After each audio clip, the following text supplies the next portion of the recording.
మీ ఎలాంటి వ్యాపార ప్రకటనలకైనా వెంటనే మా ఛానల్ సంప్రదించండి. అందరికీ నమస్కారం. నేను శిరీష. ఈరోజు మనతో పాటు ఉన్నారు ప్రముఖ ఆధ్యాత్మికవేత్త, జ్యోతిష పండితులు శేషగిరిరావు గారు. గురుగారితో మాట్లాడదాం.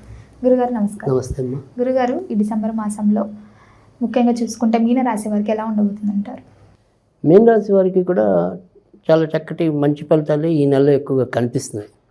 ఎందుకంటే ఇటు రాజ్యస్థానంలోకి రవికుజులు చేరుకోవటం అనేది, తర్వాత ఏదైతే అష్టమ స్థానం నుంచి శుక్రుడు కూడా మళ్ళీ భాగ్యస్థానానికి చేరుకోవటం అనేది, ఎవరైతే రాశ్యాధిపతి ఉంటాడో ఆయన ఇప్పుడు వక్రంలో ఉన్నప్పటికీ కూడా కొంతవరకు చతుర్థంలో ఉండటం అనేది, ఇలా ఏవైతే కొన్ని మనం గోచార రీత్యా కొంత మంచి అంటామో శుభం అంటామో ఆ రకంగా శుభ ఫలితాలు పెరగటానికి అవకాశం ఎక్కువగా ఉంది.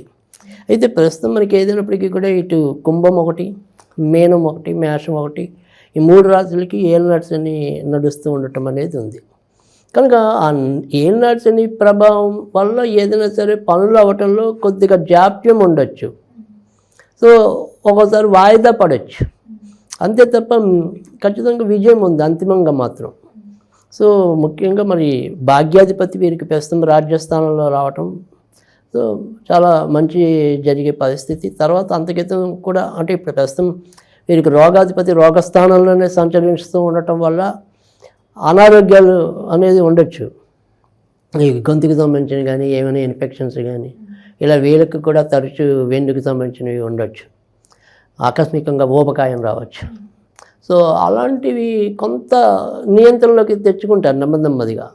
సో అది ఆ రకంగా కూడా మేలు జరగడానికి అవకాశం ఉంది. ముఖ్యంగా మరి విద్యార్థులకు ఎలా ఉండబోతుందంట? విద్యార్థులకు కూడా చాలా మంచి సమయం. ఎందుకంటే ఉన్నత చదువుల కారకుడు మరి కుజుడు మంచి ప్లేస్లోకి చేరుకోవటం అనేది, తర్వాత నెలలో ఆయన ఇంకా ఓర్చ పొందటం అనేది కూడా ఉంటుంది లాభస్థానంలో. అందుకని విద్యార్థులకి చాలా మంచి పెరిగే అవకాశాలు ఎక్కువ ఉన్నాయి. ఇంకా ఇక్కడి నుంచి ఏంటంటే వీళ్ళకి సాధారణంగా ఇది ఏంటంటే మీన రాశి అనేది కొద్దిగా ద్విస్వభావ రాశి. అంటే రెండు రకాల ఆలోచనలు వస్తూ ఉంటాయి. అంటే మనం ఇప్పుడు సపోజ్ మ్యాథ్స్ చదవాలని కూర్చున్నాం అనుకోండి, మ్యాథ్స్ బాగుండలేదు, మనం ఇప్పుడు కాసేపు సైన్స్ చదువుదాం అనుకుంటాం. సో అలా రెండు రకాల ఆలోచనలు, ఆ రెండు రకాల ఆలోచనలు కొద్దిగా తగ్గించేసుకుని ఇప్పుడు నేను గణితం చదవాలనుకుంటే గణితమే చదువుకోవటం, సో తెలుగే చదవాలనుకుంటే తెలుగే చదవటం, అలా ఒకదాని మీద కనుక ఫోకస్ పెట్టినట్టయితే కనుక వీరికి చాలా మంచి ఫలితాలు ఉంటాయి ఈ నెలలో. ఈ నెల తర్వాత నెల కూడా బాగుంది ఖచ్చితంగా. మరి ఉద్యోగ వ్యవస్థలో ఉన్న వారికి ఎలా ఉండబోతుంది అంటారు? అలాగే ఉద్యోగంలో మార్పులు చాలా రవి అందులో గోచార రీత్యా దశమ స్థానంలో చాలా బలం అని చెప్తాం మనం మా ఈ యొక్క శాస్త్రీయంలో. అలాంటిది చాలా 10వ స్థానంలోకి డిసెంబర్ 15 నుంచి రవి కూర్చుంటాడు. సో డిసెంబర్ 15 నుంచి చాలా మంచి ఫలితాలు అనేది, అంటే ఇటు ప్రభుత్వ రంగ శాఖల్లో ఉన్న వారికి మంచిది, లేదా గవర్నమెంట్ ఎయిడెడ్ స్కూల్స్ ఇలాంటివి ఉంటాయి కొన్ని, అలాంటి డిపార్ట్మెంట్ల వాళ్ళకి బాగుంటాయి. తర్వాత ఈ అంగన్వాడీ అలాంటి వాటికి కూడా మంచి ఫలితాలు ఉంటాయి. తర్వాత వచ్చేప్పటికి వైద్య రంగంలో ఉన్న వాళ్ళకి మంచి ఫలితాలు ఉన్నాయి. తర్వాత రాజకీయ రంగంలో ఉన్న వాళ్ళకి కూడా మరి రవి చాలా బలవంతుడు, పైగా షష్టమాధిపతి వచ్చి అక్కడ కూర్చోవడం వల్ల శత్రువుల మీద విజయం లభించడం అనేది ఉంటుంది. సో బాగుంది. ఇది కుంభం మీనం వారికి కూడా ప్రస్తుతం అయితే టెంపరీగా కొంత మంచి ఫలితాలు ఎక్కువ ఉన్నాయి. అలాగే గురుగారు, వివాహం జరగని వారికి వివాహ యోగం ఉందంటారా మరి మాసంలో అయినా? వివాహానికి సంబంధించిన గ్రహం కూడా ప్రస్తుతం అయితే భాగ్యస్థానంలోనే వీళ్ళకి గోచార వశాత్తు ఉండటం అనేది అయితే ఉంది. ఎవరైనా సరే కొద్దిగా ఇంటి పక్కల వాళ్ళు కానీ మన బంధువుల్లో కానీ వాళ్ళే ఏదైనా సరే చిన్న చెడగొట్టడానికి మన మీద ఉండే ఈర్ష అవ్వచ్చు, ఏదైనా అవ్వచ్చు. సో అలాంటి వాళ్ళ విషయాలు అంటే ఈ పలానా వార్త మనకి కుదిరింది అనేది కొంతమందికి చెప్పకూడదు. వాళ్ళు జల్సీగా ఫీల్ అయ్యి ఏదో విధంగా చెడగొట్టడానికి చూసే వాళ్ళు కూడా మన వెనకాలే ఉంటారు. సో అలాంటి వాళ్ళ విషయాల్లో కొద్దిగా జాగ్రత్త పడి ఎవరికి చెప్పాలో వాళ్ళకి చెప్తే మీకు ఇబ్బంది లేకుండా పెళ్లి జరుగుతుంది. అంటే ఇక్కడ మనం చెప్పే భాష ఏంటి అంటే కనుక ఇతరుల మూలకంగా ఏదైనా చెడిపోతే చెడిపోవచ్చు కనుక ఆ ఇతరుల విషయంలో కొంత అప్రమత్తంగా ఉండండి. సో అక్కడ మీరు కనుక జాగ్రత్త పడితే మీ పిల్లలకి పెళ్ళి అనేది కానీ, లేదా మీరే పెళ్లి చేసుకునేదానికి ఉన్న జాతకులు అయితే కనుక ఖచ్చితంగా పెళ్ళి పీటల దాకా వెళ్ళడానికి అవకాశం ఉంటుంది. అలాగే గురుగారు, ఈ వివాహం జరిగి సంతానం లేకుండా బాధపడే వారికి సంతాన యోగం ఉందంటారా ఈ మాసంలో? సంతానానికి సంబంధించిన విషయాల్లో కూడా చక్కటి మంచి ఫలితాలు ఎక్కువగా ఉంది.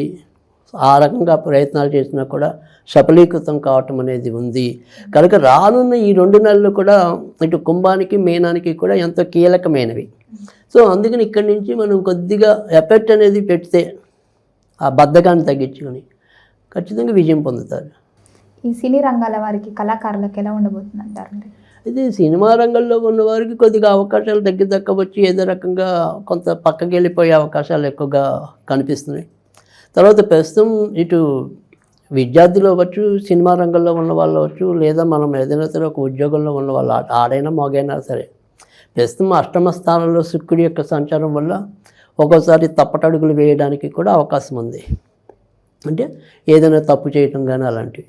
సో అందుకని అటు విద్యార్థులు కానీ కళాకారులు కానీ ఎవరైనా సరే ఒక్కోసారికి తాత్కాలికంగా ఏదైనా సరే ఒక కళంకాన్ని మూట కట్టుకోవచ్చు.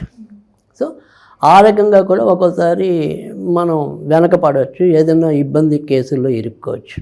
సో అందుకని ఆ రకంగా జాగ్రత్త తీసుకోవాలి తప్ప విడిగా మాత్రం అంటే సినిమా రంగం వాళ్ళకి ఛాన్సులు అనేది కాదు, కానీ మిగతా వాటి విషయంలో ఇబ్బంది లేదు.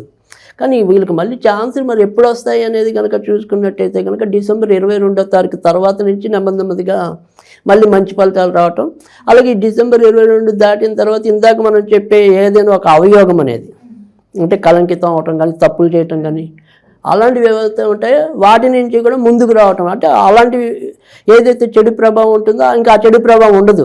అంటే డిసెంబర్ 22 దాటాక ఇంకా అలాంటి ఆలోచనలు కానీ, అలాంటి తప్పులు చేయాలనేది కానీ ఉండదు ఇంకా. సో అక్కడి నుంచి క్రమంగా మంచి జరగటం అనేది అయితే ఉంటుంది. గురుగారు, ఈ పెట్టుబడులైనా, ఈ రియల్ ఎస్టేట్స్ అయినా, ఓన్ బిజినెస్ స్టార్ట్ చేశాను అనుకున్న వాళ్ళకి ఈ మాసంలో అనుకూలంగా ఉందంటారా? ఖచ్చితంగా వీళ్ళకి కూడా మనకి ఈ క్యాటరింగ్ తిండికి సంబంధించినవన్నీ కూడా ఖచ్చితంగా కలిసి వచ్చే విషయాలుగా చెప్పాలి. తర్వాత మరి ఇప్పటికే ఎవరైనా సరే ఆధ్యాత్మిక వృత్తుల్లో ఉన్న వాళ్ళకి కూడా వారి కీర్తి ప్రతిష్టలు మరింత పెరగడానికి కూడా అవకాశం ఎక్కువగా ఉంటుంది. జ్యోతిష రంగంలో ఉన్న వారికి కూడా మంచి ఎక్కువగా జరగడానికి ఉంటుంది. అయితే ఇక్కడ వ్యాపారాల్లో కన్నా కూడా స్వయం వృత్తుల్లో ఉన్న వాళ్ళకి ఇంకా ఎక్కువ మంచి జరగడానికి ఉంది.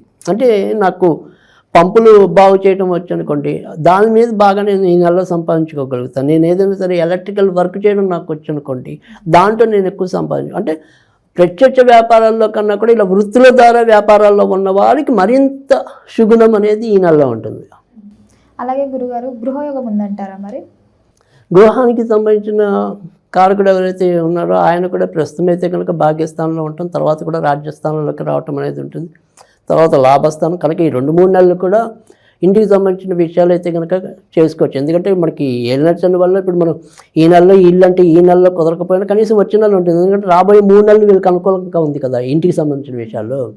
అందుకని మనం ప్రయత్నం ఆపద్దు. శని వల్ల ఒక్కోసారి మీకు కొద్దిగా అది వాయిదా పడవచ్చు, కానీ సంకల్పం అయితే కనుక గెలుస్తుంది. సో అందుకని వెళ్ళండి, మీరు ఇంటికి సంబంధించిన విషయాలు ముందుకెళ్ళండి. అకస్మాత్తుగా ధనలాభం జరిగే ఛాన్సెస్ ఏమైనా ఉన్నాయంటారా ఈ రాశి వారికి? ఆకస్మికంగా ధనలాభం జరిగే అవకాశాలు అయితే కనుక ఈ రాశి వారికి ప్రస్తుతం అయితే కనుక ఏమీ కనపట్టలేదు.